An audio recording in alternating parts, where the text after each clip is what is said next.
Hello students, कैसे हैं आप? उम्मीद करता हूं अच्छे होंगे। स्वागत है आप सभी का एक बार फिर से हमारे यूट्यूब चैनल मुकेश कश्यप पर। आज मैं आपके सामने एक ऐसा टॉपिक लेकर आया हूं कि जिससे हर कोई इंसान, चाहे वो स्टूडेंट हो, कोई घर में रहने वाली गृहिणी हो, या कोई भी अलग इंसान हो, कोई बिजनेसमैन हो, कुछ भी जिसकी इंग्लिश कमजोर है, वो इस वीडियो को देखने के बाद मैं समझता हूं उसकी अंग्रेजी बहुत ज्यादा इंप्रूव हो सकती है।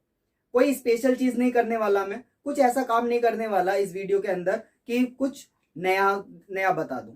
लेकिन हाँ, कुछ नया भी है। वो नया क्या है कि सभी लोग मोस्टली क्या करते हैं, टेंस वगैरह कराते हैं और सब चीजें आपको डिटेल से समझाने की कोशिश करते हैं। लेकिन मैंने इस श्रृंखला के अंदर कुछ अलग ही सोचा है। मैं आपको एक एक पॉइंट टू पॉइंट समझाऊंगा, एक वीडियो के अंदर एक चीज को पूरा का पूरा एक्सप्लेन करूंगा। जैसे कि आज का टॉपिक है डिड। मैं आपको बताऊंगा डिड क्या होता है, कहाँ यूज होता है, किस किस जगह यूज किया जाता है। डिड केबल और केबल दो जगह यूज होता है, इसके अलावा और कहीं पर यूज नहीं होता। ये पूरा जानने के लिए इस पूरी वीडियो को देखना। अगर अच्छी लगे लाइक कर लेना, शेयर करना, कमेंट्स करके मुझे बताना समझ में आया या नहीं आया। अगर समझ में आती है मेरी वीडियो तो मुझे अच्छा लगेगा, आप मुझे कमेंट करेंगे तो मैं इससे आगे के टॉपिक्स आपको लगातार देता रहूंगा। ठीक है, तो स्टार्ट करते हैं डिड के बारे में। What is did? डिड क्या है बच्चे? देखें, डिड क्या होता है। डिड होती है एक वर्ब। क्या होती है? डिड होती है वर्ब। और ये वर्ब किसकी है? ये होती है डू की सेकंड फॉर्म। कौन सी होती है? डू की सेकंड फॉर्म होती है डिड। ठीक है, तो हमें पहली चीज तो पता चली कि डिड क्या है, एक वर्ब है और वो क्या है, डू की सेकंड फॉर्म है। डू का मतलब होता है करना। क्या होता है? डू का मतलब करना। ठीक है, जिस बच्चे ने या जिस भी इंसान ने, आप दोस्त हैं, मित्र हैं, जो भी देख रहे हैं, वो आप समझ लीजिए कि आपने डू मीन्स करना है, ये चीज समझते हैं। टेंस वगैरह भी आपने करे हैं। ठीक है, तो इसके अंदर हम केवल डिड को लेकर चल रहे हैं, तो डिड के लिए फोकस करेंगे। तो आज हम आपको एक चीज बताना चाहते हैं कि जितने भी टेंस होते हैं उन टेंसों के अंदर ओनली दो टेंस ऐसे होते हैं जिसके अंदर हेल्पिंग वर्ब यूज नहीं होती है। और वो टेंस कौन कौन से हैं? एक है प्रेजेंट इंडेफिनिट और दूसरा होता है पास्ट इंडेफिनिट। इनके अंदर बिना हेल्पिंग वर्ब के हमको काम करना होता है। जैसे हेल्पिंग वर्ब क्या होती हैं? Is, am, are, was, were, will, shall, has, have, had, ये सब जो होती है हेल्पिंग वर्ब होती हैं। यानी कि कहा जाए तो हमें प्रेजेंट इंडेफिनिट और पास्ट इंडेफिनिट केवल दो ही ऐसे टेंस हैं जिनके अंदर बिना हेल्पिंग वर्ब के हमको पूरा का पूरा सेंटेंस बनाना होता है। ठीक है, समझ पा रहे हैं?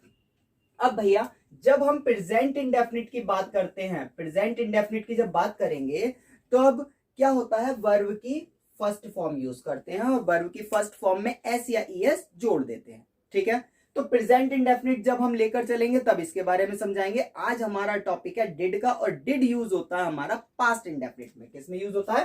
पास्ट इंडेफिनिट टेंस के अंदर हमारा डेफिनिट। ठीक है, पास्ट इंडेफिनिट टेंस के अंदर हमारा डिड का प्रयोग होता है। तो समझ लेते हैं डिड का प्रयोग पास्ट इंडेफिनिट में क्यों होता है और उसको रखने की वजह क्या है। ठीक है, तो देखते हैं। सबसे पहली चीज हम आपको छोटा सा एक इंडिकेट कर रहे हैं कि अगर पास्ट इंडेफिनिट हम कभी भी यूज करते हैं उसके अंदर कौन सी फॉर्म यूज करते हैं? Second form. अगर अफर्मेटिव सेंटेंस होगा तो सेकंड फॉर्म यूज करेंगे। जैसे suppose he went to the house. ठीक है, ये हमारा एक सेंटेंस है। He went to the house. Went क्या हमारा? सेकंड फॉर्म है गो की। किसकी सेकंड फॉर्म है? गो की। ठीक है, अगर यहां गो लिखा होता तो उसके साथ एस या यस आता और होता हमारा प्रेजेंट इंडेफिनिट टेंस।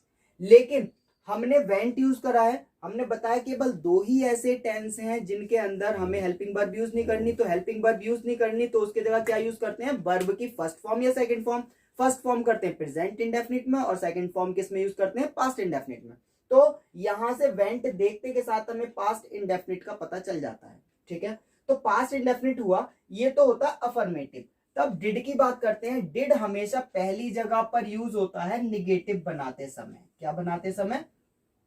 निगेटिव। अगर सेंटेंस हम बना रहे हैं किसका?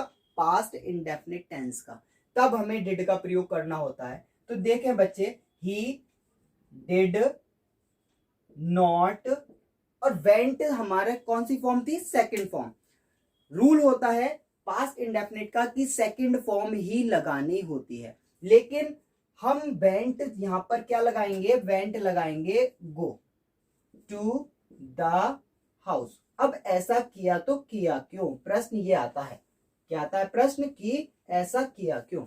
ऐसा इसलिए किया गया बच्चे क्योंकि डू हमारे होते हैं फर्स्ट फॉर्म और डू के साथ सेकंड फॉर्म क्या होती है? डिड। ठीक है, तो पास्ट इंडेफिनिट का रूल है कि सेकंड फॉर्म यूज होनी है, तो सेकंड फॉर्म हम यहां पर डिड के अंदर यूज कर चुके हैं। एक जगह हमारी सेकंड फॉर्म यूज हो चुकी है और एक सेंटेंस के अंदर जब एक से ज्यादा हमें यूज करनी होती है वर्ब की फॉर्म, तो पहली फॉर्म को हम उस कंडीशन में रखते हैं जो हमारा टेंस है, और उसके बाद सेकंड फॉर्म, सेकंड अगर वर्ब आई है तो उसको हम फर्स्ट फॉर्म के रूप में यूज करते हैं। तो हमें क्या आ जाएगा? यहाँ डिड हमारी सेकंड फॉर्म आ चुकी है, तो गो हमारी फर्स्ट फॉर्म के रूप में आएगी, ना कि वेंट आएगी। ठीक है ना, वेंट सेकंड फॉर्म नहीं लगाएंगे। तो यहां से हमें पता चला कि पास्ट इंडेफिनिट टेंस के अंदर डिड का प्रयोग होता है, और डिड का प्रयोग कभी भी बीच में अगर आएगा तो उसके साथ नॉट जरूर होगा। क्यों? क्योंकि ये हमेशा निगेटिव में होता है। किस में आता है? निगेटिव के अंदर आता है। तो निगेटिव के अंदर डिड नॉट आ गया। पहली जगह आपको पता चल चुकी है कि डिड का प्रयोग कहां पर हो रहा है। उसके बाद देखते हैं दूसरी जगह कि डिड का प्रयोग कहां पर होता है। तो डिड का दूसरा प्रयोग होता है पास्ट इंडेफिनिट के इंट्रोगेटिव सेंटेंस में। किसमें? इंटेरोगेटिव सेंटेंस में। ठीक है, इंट्रोगेटिव सेंटेंस में हम बनाकर दिखा देते हैं, टाइम वेस्ट नहीं कर रहे हैं आपका। तो जैसे क्या हो जाता है? डिड। और इंट्रोगेटिव सेंटेंस में दो तरीके से होता है। एक होता है डिड को सबसे पहले लिखना, यानी कि कोई सा भी इंट्रोगेटिव सेंटेंस हो उसको हम दो तरीके से लिखते हैं, दो तरीके से बनाते हैं। पहला होता है जिसमें हेल्पिंग वर्ब स्टार्टिंग में हो, दूसरा होता है जो वर्ड पूछा गया है क्वेश्चन मार्क वाला, वो वर्ड हम सबसे पहले लिख देते हैं। ठीक है ना, तो जैसे कि हमने कहा कि he went to the house, वह घर जाता था। ठीक है, तो क्या वह घर जाता था अगर ये बात आ जाती है तो क्या की अंग्रेजी जब शुरू बात में क्या लिखा है, तो हमेशा कोई सा भी टेंस हो, याद रखना इस चीज को, उसमें उसमें जो हेल्पिंग वर्ब होगी वो सबसे पहले लेकर आते हैं। तो इसके अंदर हेल्पिंग वर्ब हमारी क्या थी? डिड यूज होती है, तो हम इसे लिखेंगे did he go to the house. Did he go to the house. ठीक है, और यहां पर क्या आ जाएगा? प्रश्नवाचक निशान आ जाएगा, यानी कि आपका ये सेंटेंस बन गया। ठीक है, ये कब हुआ? जब हमें क्या शुरुआत में दे रखा है। ठीक है, अब इसके अलावा उसने पूछ लिया वह विद्यालय क्यों जाता था। क्यों जाता था, तो क्यों की अंग्रेजी होती है वाई। उस वर्ड को सबसे पहले लिख देंगे, उसके बाद हम लगाएंगे इस डिड को, जो कुछ लिखा है वो टोटल ऐसा कैसे उतार लेंगे। Why did he go to the house. ठीक है, ये हमारा बन गया सेंटेंस। क्लियर? अब भैया बात आती है कि अगर इसका निगेटिव भी बनाना है, इंट्रोगेटिव निगेटिव, तो दुनिया का कोई भी टेंस हो, कोई भी सेंटेंस हो, उसको जब क्वेश्चन मार्क हमें दे रखा है, यानी कि इंट्रोगेटिव सेंटेंस और इंट्रोगेटिव निगेटिव बनाना है, तो हमेशा याद रखना सब्जेक्ट के बाद नॉट लगाते हैं। किसके बाद लगाते हैं? सब्जेक्ट के बाद। तो हमें कुछ नहीं करना, अगर इसका निगेटिव बनाना है तो ही के बाद नॉट आ जाएगा। Did he not go to the house. Why did he not go to the house. ठीक है, मेरी बात समझ पा रहे हैं? बस इतनी ही बात याद रखना कि डिड हमेशा बीच में आता है। अगर स्टार्टिंग में आता है तो दो कंडीशन होंगी, यानी कि क्या होगा? आपका प्रश्नवाचक पूछा गया है पास्ट इंडेफिनिट का। क्लियर? पास्ट इंडेफिनिट के अंदर यूज होगा और डिड ये आ गया स्टार्टिंग में, और बाकी सारा सेंटेंस इस तरीके से बन जाएगा।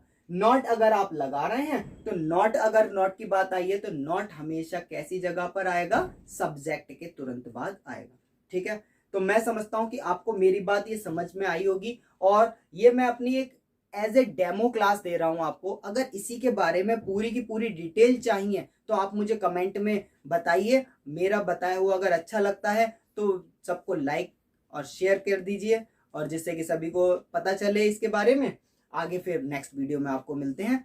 मैं तभी अगला पार्ट बनाऊंगा जब मुझे इसका रिस्पॉन्स मिलेगा। Okay, thank you, good luck.